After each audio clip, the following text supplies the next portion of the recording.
इस लेक्चर में हम लोग कुछ इंपॉर्टेंट आर्टिकल्स और उनसे रिलेटेड सब्जेक्ट मैटर्स को देखेंगे। तो ऑल्दो जैसे जैसे हम पॉलिटी में आगे पढ़ेंगे तो हमें ये आर्टिकल्स इनका डिटेल्ड एक्सप्लेनेशन समझ में आएगा और हमें ये आर्टिकल्स याद करना भी आसान होंगे। अभी इस स्टेज पर इसको देख लेते हैं और इसको हमें as it is actually for objective type of questions याद करना बहुत ज़रूरी होता है, तो उसे इनको एज इट इज़ भी याद किया जा सकता है। ये सिर्फ इंपॉर्टेंट आर्टिकल्स की हम बात कर रहे हैं। तो चलिए शुरू करते हैं। जो हमारा पहला आर्टिकल है उसमें क्या दिया हुआ है, name and territory of the union. क्योंकि सबसे पहले जब हम अपना कॉन्स्टिट्यूशन बनाएंगे तो क्या मेंशन करेंगे कि हमारी कंट्री का क्या नाम है और कहाँ कहाँ तक उसका उसका हिस्सा है, कहाँ कहाँ तक उसके टेरिटरी है ऑन दिस अर्थ, कहाँ कहाँ तक वो फैला हुआ है। सेकंड आर्टिकल में फिर हम क्या देंगे कि एडमिशन और एस्टेब्लिशमेंट ऑफ न्यू स्टेट्स, कि हम अपनी जो ये देश है उसमें हम कैसे एडमिशन करेंगे नए स्टेट्स का और कैसे उसका एस्टेब्लिशमेंट करेंगे। ये एक्सटर्नल एरिया अगर हम एक्वायर कर रहे हैं और अपने देश में उसको शामिल कर रहे हैं तो उससे डील करता है। सेकंड नंबर जो आर्टिकल है एडमिशन और establishment of new states. Third है formation of new states and alteration of areas boundaries names of the existing states. ये बेसिकली डील करता है इंटरनल रीअरेंजमेंट से। मतलब फॉर्मेशन ऑफ न्यू स्टेट्स का मीनिंग यहाँ पर है कि जैसे उत्तर प्रदेश को डिवाइड करके उत्तराखंड अलग से बना दिया गया, उत्तराखंड पहले कोई स्टेट नहीं था, तो इंटरनल रीअरेंजमेंट जो है उससे डील करता है आर्टिकल नंबर 3। इनसे रिलेटेड बहुत क्वेश्चन आते हैं, इंटरनल रीअरेंजमेंट के लिए क्या होगा या एक्सटर्नल एरिया लेंगे तो उसके लिए क्या होगा। तो ये हमें इसीलिए ऑब्जेक्टिव क्वेश्चंस के लिए भी याद रखना है और वैसे भी हमारी नॉलेज के लिए होना चाहिए। तो सिक्वेंशली हमें ये याद रहना चाहिए। सिक्वेंशली बहुत आसान है कि पहले सबसे पहले नेम और टेरिटरी आप डिफाइन करेंगे अपनी कंट्री की, फिर अगर बाहर का एरिया लेना है तो कैसे करेंगे, उसका प्रोसेस किस में लिखा हुआ है, और नए स्टेट्स अगर अंदर बनाने हैं या नाम बदलना है, बाउंड्री बदलनी है तो कैसे करना है, कौन से आर्टिकल में आएगा। ऐसे 13th आर्टिकल जो है हमारा, आर्टिकल नंबर 13, वो है लॉज इनकंसिस्टेंट विद और इन डेरोगेशन ऑफ फंडामेंटल राइट्स। ठीक है, वो कौन से लॉज होंगे जो फंडामेंटल राइट्स को वायलेट करते होंगे। 14th है इक्वालिटी बिफोर लॉ, बहुत ही इंपॉर्टेंट है। 16th है equality of opportunity in matters of public employment. अब पब्लिक एम्प्लॉयमेंट मतलब आप समझ लीजिए गवर्नमेंट जॉब्स में, तो उसमें इक्वालिटी ऑफ अपॉर्चुनिटी हमें इंश्योर करनी है। तो ये हमारा article number 16। Article number 17 is abolition of untouchability. तो ये बहुत ही इंपॉर्टेंट था, आपको पता है हमारे यहाँ छुआछूत की परंपरा थी, तो उसको ख़त्म करने के लिए ये आर्टिकल था 17th। 19th जो है वो है protection of certain rights regarding freedom of speech ETC। अब जो है आपको जो फ्रीडम स्पीच वगैरह की बहुत सारी बात होती है, तो वो हम कहाँ से बात करते हैं कि कॉन्स्टिट्यूशन में आर्टिकल नंबर 19 में वो दिया हुआ है, कई तरह की फ्रीडम्स हैं इसमें। Article number 20 protection in respect of conviction for offences. Article number 21 protection of life and personal liberty. अब 20 और 21 जो हैं ये नेशनल इमरजेंसी के केस में भी रिवोक नहीं किए जा सकते हैं, तो बहुत इंपॉर्टेंट आर्टिकल्स हैं। Article 21A right to elementary education. Article number 25 freedom of conscience and free profession practice and propagation of religion. तो इंडियन कॉन्स्टिट्यूशन आपको क्या देता है, आर्टिकल नंबर 25 जो है हमारा, उसमें freedom of conscience free profession, मतलब ये आपको एक तरीके से रिलीजियस फ्रीडम दी गई है कि आप जो है कैसे आपका जो बिलीफ सिस्टम है वो आपका पर्सनल मैटर है, आप किस गॉड में भरोसा करते हैं, कैसी आपकी पूजा पद्धति है, वो आपका पर्सनल मैटर है। तो भारतीय संविधान आपको अपने रिलीजन को प्रोफेस करने का, प्रैक्टिस करने का और प्रोपेगेट करने का भी पूरा राइट देता है। इसी तरह से article number 30 right of minorities to establish and administer educational institutes. तो जो माइनॉरिटीज़ को ये अधिकार मिले हुए हैं कि वो अपने एजुकेशनल इंस्टीट्यूट्स बना सकते हैं। Article 31C saving of laws giving effect to certain directive principles. Article number 32 remedies for enforcement of fundamental rights including writs. अब आर्टिकल नंबर 32 की क्यों ज़रूरत है, क्योंकि अगर आपको फंडामेंटल राइट्स तो दे दिए लेकिन आप उनको एनफोर्स ही नहीं करा सकते in the court of law, तो उनका क्या मतलब है, वो कैसे फंडामेंटल राइट्स हुए। भाई आप अपने राइट को अगर एग्जीक्यूटिव आपके राइट्स में घुस रहा है या गवर्नमेंट आपके राइट्स का हनन कर रही है, आपके राइट्स वाले जो चीज़ें हैं उसको कुछ ऐसे कानून बना करके उनको कम कर रही है आपके राइट्स को, तो अगर आपको यही राइट नहीं मिला हुआ कि आप उसके अगेंस्ट में कोर्ट में जा सकें तो फिर उन राइट्स का कोई मतलब नहीं है। तो इसीलिए ये आर्टिकल नंबर 32 है, वो जितने फंडामेंटल राइट्स आपको दिए हुए हैं उनको सेव करने के लिए आर्टिकल नंबर 32 है कि आप इनको एनफोर्स करा सकते हैं फंडामेंटल राइट्स को, और इसके लिए आप डायरेक्टली सुप्रीम कोर्ट जा सकते हैं। इसमें कोई ये हायरार्की नहीं कि पहले आप छोटे कोर्ट में गए, फिर बड़े में, फिर हाई कोर्ट में, फिर उसके बाद ऐसे, इस लेवल से नहीं, आप सीधे हाई कोर्ट सुप्रीम कोर्ट जा सकते हैं। सॉरी। आर्टिकल नंबर 38 बहुत इंपॉर्टेंट है, state to secure a social order for the promotion of welfare of the people. Article number 40 organisation of village panchayat.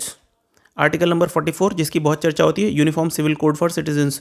Article number 45 provision of early childhood care and education to children below the age of 6 years.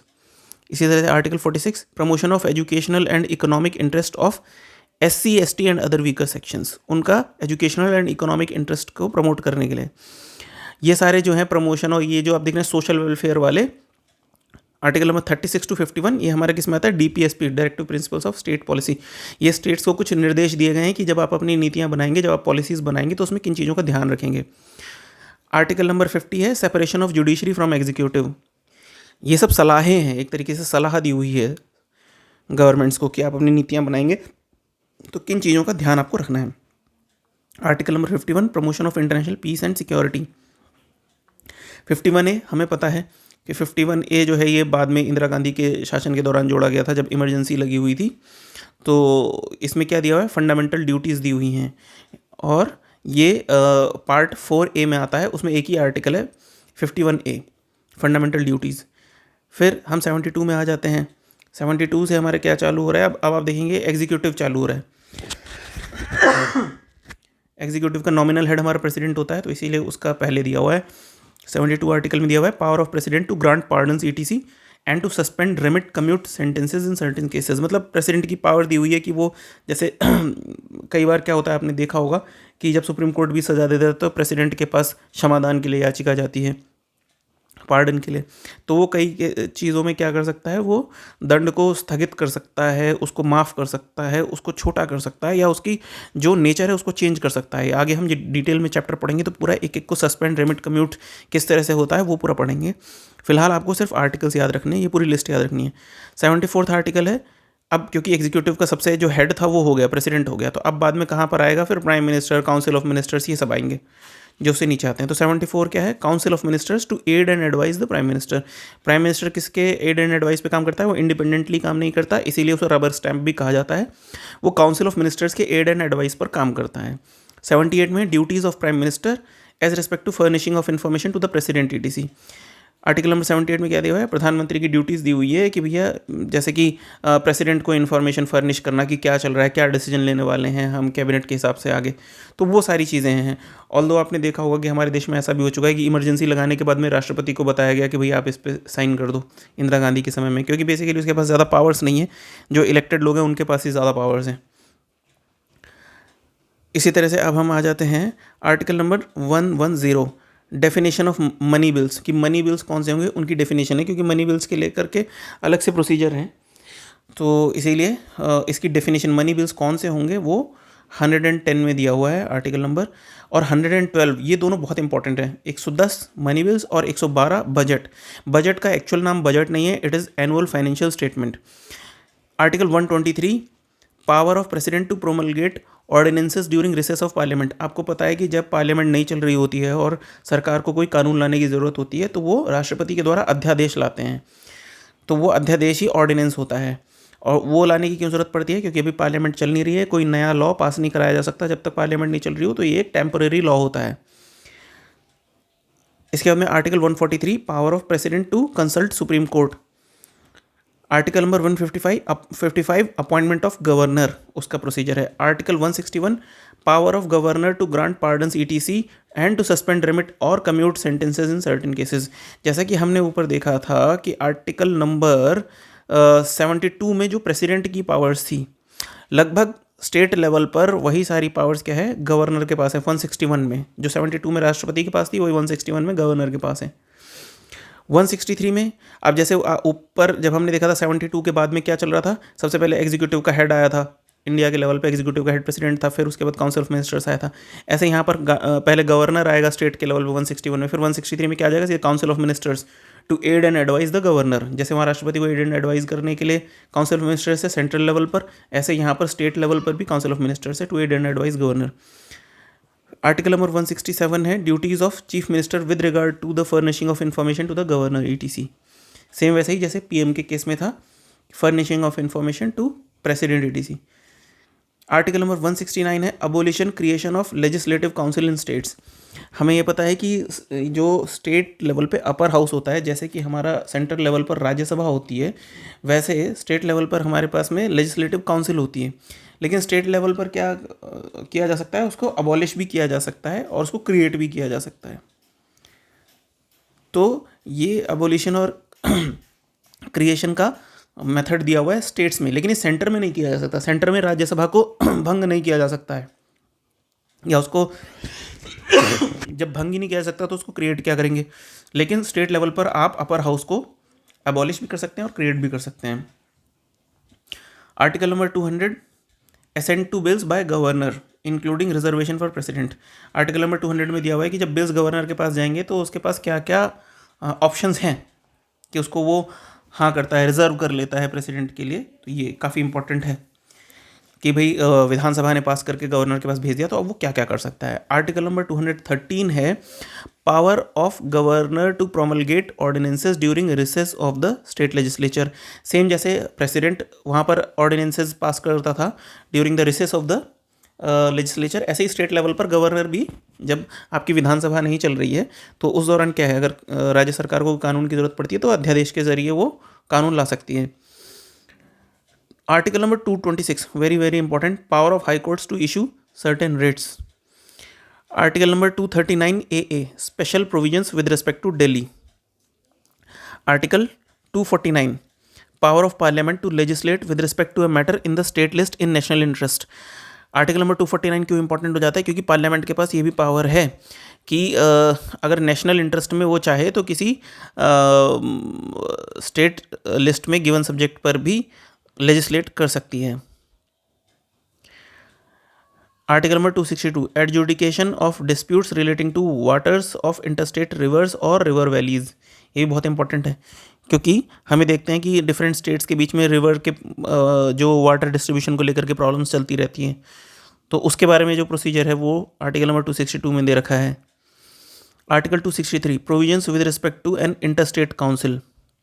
Article 265 taxes not to be imposed save by authority of law.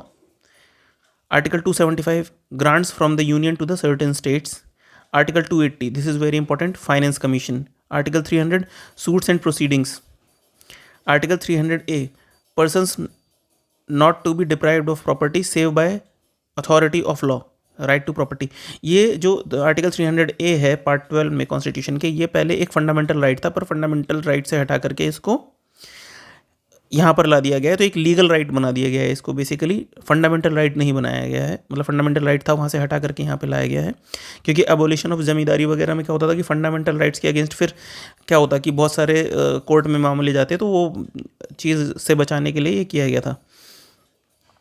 311 dismissal removal reduction in rank of persons employed in civil capacities under the union और a state. 312 all India services के बारे में है। 315 public service commissions for the union and for the states. Public service commission आपको पता ही है। 320 functions of public service commission. 323A administrative tribunals. 324 है superintendence direction and control of elections to be vested in an election commission. 324 किसके बारे में है कि कैसे इलेक्शंस का कंट्रोल डायरेक्शन सुपरिटेंडेंस होगा इलेक्शन कमीशन के बारे में, तो ये काफ़ी इंपॉर्टेंट है। 330 है reservation of seats for SC/ST in house of people, यानी लोकसभा में SC/ST की सीट्स कैसे रिजर्व होंगी, वो आर्टिकल नंबर 330 तो बहुत इंपॉर्टेंट हो गया। 335 claims of SC/ST to service and post. 352 proclamation of emergency.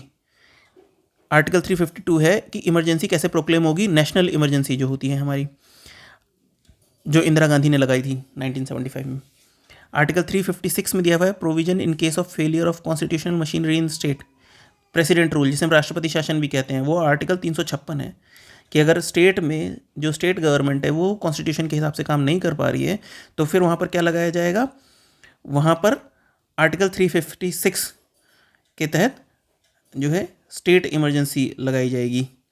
ठीक है, तो मतलब प्रेसिडेंट रूल लगाया जाएगा, राष्ट्रपति शासन। ऐसे ही जो आर्टिकल 360 है वो फाइनेंशियल इमरजेंसी के बारे में है। आर्टिकल 365 जो है वो effect of failure to comply with और to give effect to direction given by the union, ये भी प्रेसिडेंट रूल है। आर्टिकल 356 एंड 365, 56 को उल्टा कर दिया, 365 दोनों स्टेट इमरजेंसी के बारे में, मतलब स्टेट में जब राष्ट्रपति शासन लगता है प्रेसिडेंट रूल लगता है। आर्टिकल 368 ये बहुत इंपॉर्टेंट है क्योंकि ये कॉन्स्टिट्यूशन अमेंडमेंट का आर्टिकल है कि अगर कॉन्स्टिट्यूशन में अमेंडमेंट करना है तो इस 368 आर्टिकल के ही थ्रू होता है। इसमें वो वाले जो कॉन्स्टिट्यूशन का वो पार्ट जिसमें स्पेशल मेजॉरिटी की ज़रूरत होती है कॉन्स्टिट्यूशन अमेंडमेंट के लिए, वो 368 में है। जिसमें नॉर्मल लेजिस्लेटिव प्रोसीजर से हो जाता है, स्पेशल मेजॉरिटी की जरूरत नहीं होती, नॉर्मल मेजॉरिटी से हो जाता है, वो 368 में नहीं आता है। और 370 भी हुआ करता था, temporary provisions with respect to Jammu and Kashmir, जो अब रिमूव हो गया है। इसके आगे हम देखेंगे शेड्यूल्स ऑफ कॉन्स्टिट्यूशन।